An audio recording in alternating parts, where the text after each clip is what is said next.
El vídeo de hoy lo dedicamos al filósofo John Locke, representante y pionero del movimiento empirista británico. Para situarnos en la época de John Locke, nos vamos a Gran Bretaña en el siglo XVII, siglo fundamental en la transición del que sería la edad moderna, del antiguo régimen, a la edad contemporánea a través del movimiento denominado de la Ilustración. Como ya habíamos visto en algún vídeo anterior, el movimiento ilustrado defiende el poder de la razón frente al dogmatismo religioso. Y por ello, en Gran Bretaña en ese siglo, exactamente en el siglo XVII, se están procediendo dos revoluciones. Una, la revolución científica, donde tendríamos la figura de Isaac Newton, coetáneo de John Locke, que sistematiza la nueva física moderna, y por otro lado tenemos las revoluciones liberales, el pensamiento liberal que defiende un nuevo sistema político diferenciado y contrario al del absolutismo de la edad moderna. Este sistema liberal se basa en los principios democráticos y en los principios del Estado de Derecho, que significa que por encima de las personas y de las instituciones debe situarse el poder de la ley. Una ley que es aceptada y autoimpuesta por la propia nación, por los propios representantes de la nación elegidos democráticamente.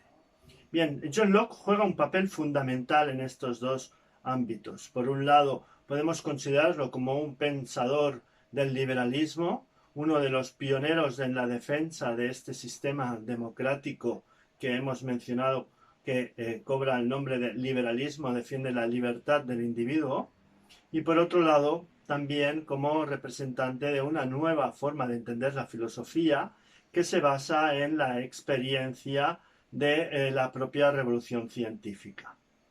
Situémonos un poco en el pensamiento filosófico de John Locke.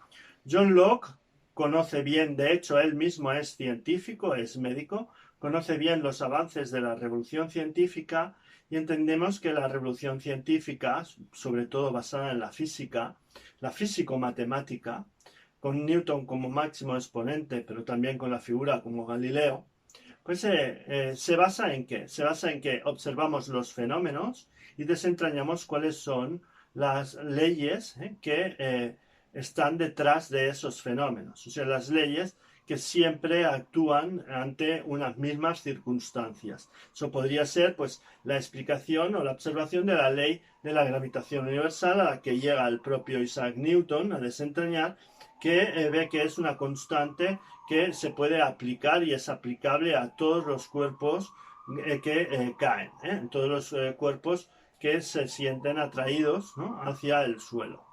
Bien, pues este punto de partida nos servirá para entender la filosofía del empirismo, que empirismo significa experiencia y que podemos afirmar que su padre, el padre de esta tendencia filosófica, que es el propio John Locke. Luego tendremos otros filósofos importantes del empirismo británico, como serán Berkeley o como serán David Hume.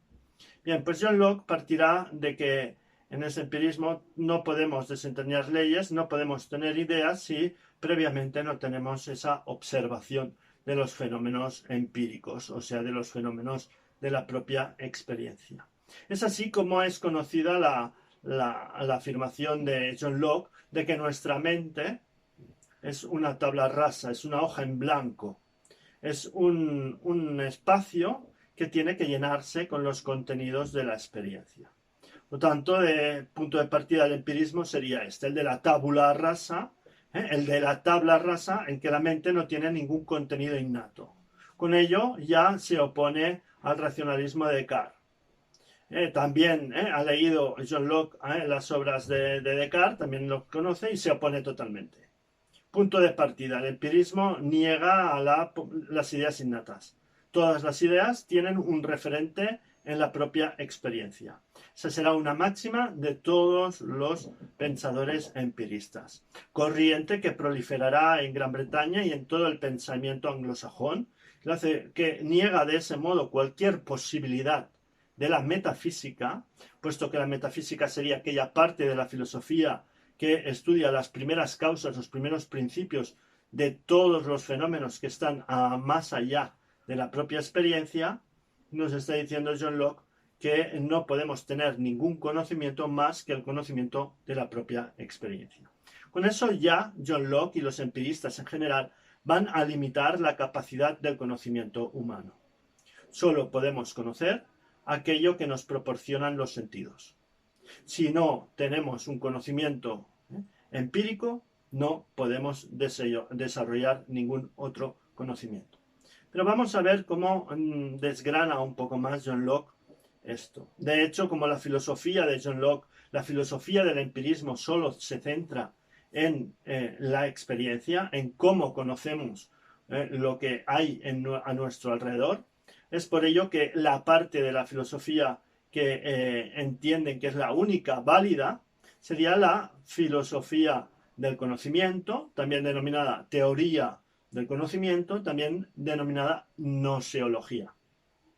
Sería el estudiar cómo conocemos las cosas.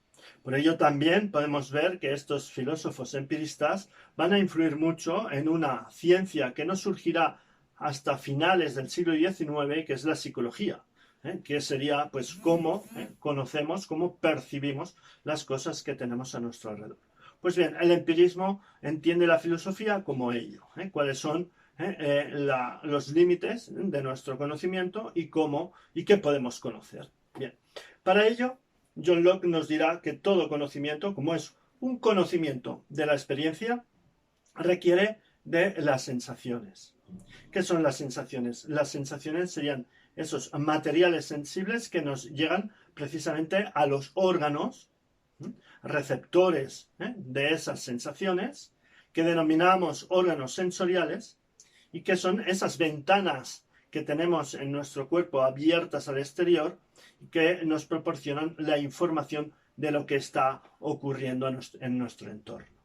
Las sensaciones, pues, proceden de ese mundo exterior nuestro, los sentidos las captan, por lo tanto son receptores de sensaciones, y esas sensaciones se convierten en ideas en nuestra mente en cuanto que las percibimos. Por lo tanto, la percepción sería esa capacidad de nuestra mente de recibir e interpretar esas sensaciones que provienen del exterior. Si yo, por ejemplo, estoy observando ahora mismo una obra de arte, en el mismo momento que la observo tengo esas sensaciones presentes de todo, la pintura y de todo lo que representa esa obra, pero si yo aparto la vista de esa obra me queda el recuerdo, me queda pues esa imagen impresa, por eso serían impresiones, me queda esa imagen impresa en nuestra mente. El recuerdo de lo que yo he observado, he percibido, es la idea. Por eso tenemos esas ideas que para John Locke van llenando nuestra mente y que todas tienen un origen externo a mí.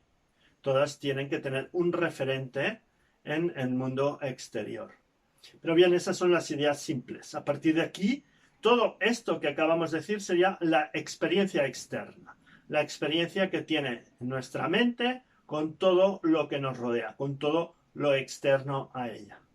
Pero John Locke también nos afirma que hay una experiencia interna. La experiencia que tiene nuestra mente con aquellas ideas ya impresas, ya fijadas en esa misma mente, que serían los objetos que estudia nuestra mente, y esos objetos no son los exteriores, sino que son las ideas que podríamos decir recordamos.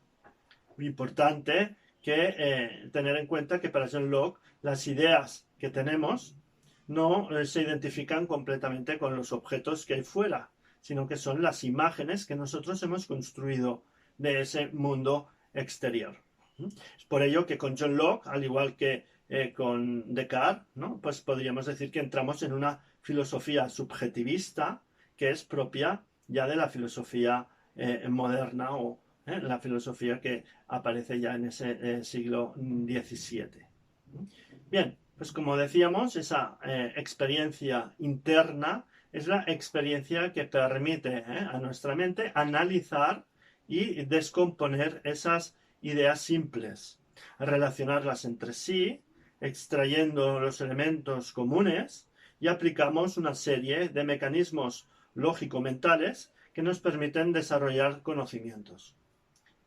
Si pusiéramos un paralelismo con la obra de Newton, veríamos que la ciencia física lo que realiza es, primero, observar los objetos cómo caen, ¿no? Medir el tiempo y la distancia que recorren en su trayectoria, y cuando tenemos todos esos datos, ¿no? Que ya son datos propios de la experiencia exterior, puesto que los estamos observando y los estamos anotando y los estamos contemplando como experimentos. Una vez ya hemos realizado todos esos experimentos, nos queda la tarea de abstracción. Abstracción que significaría ver qué hay en común en todos ellos, qué se repite en todos ellos para establecer cuál es la ley en su comportamiento, ¿no? Cuáles son los patrones universales que se repiten en todo fenómeno de este tipo. Pues bien, esa elaboración de la ley de la gravitación universal, pues podríamos ponerla ahora como ejemplo en el empirismo de John Locke como una experiencia interna. Cómo nuestra mente analiza lógicamente, mediante la abstracción, mediante las propias leyes de nuestra lógica mental, cuáles son los elementos que componen esos fenómenos, qué relación hay entre ellos y qué conocimiento podemos tener de ellos. Es por ello que John Locke afirmaría que Newton sería incapaz de elaborar la ley de la gravitación universal si previamente no ha estado observando e experimentando sobre los objetos de caída. Muy importante esto, que veamos que todo conocimiento tiene que, para los empiristas, un referente en la experiencia. Nos apartamos pues del racionalismo continental, ¿no? De la metafísica, que en el continente, sobre todo los racionalistas franceses y también alemanes, pues se están desarrollando casi al mismo tiempo. Son dos filosofías contrarias, racionalismo y empirismo. Ambas tienen un punto en común. Todo lo que no podemos tener un conocimiento absolutamente cierto y verdadero de lo que ocurre a nuestro alrededor. Pero hay una diferencia fundamental. Esa diferencia fundamental es que si bien en el racionalismo podemos tener un conocimiento válido y universal mediante el propio uso de la razón prescindiendo de la experiencia, en el empirismo no podemos tener ningún tipo de conocimiento de este tipo, puesto que no hay ninguna ideas, que no hay ningún objeto de la filosofía ni del pensamiento que no tenga un referente de la propia experiencia. Nuestra mente juega con esas ideas. Podemos construir cualquier tipo de ser, ¿no? A través del juego de la descomposición de las ideas, ¿no? Y la asociación entre sus propios elementos. Seres fantásticos, seres que no existen realmente o que no tienen un referente único, pero son tomados como elementos de distintas percepciones que hayamos tenido y nuestra imaginación las convierte en nuevas ideas. Eso es el mecanismo que para John Locke hace nuestro cerebro. Descomponer, captar, ¿no? Percibir a través de las sensaciones en una experiencia externa, una experiencia sensorial, esas ideas que son el material de construcción de nuestro conocimiento.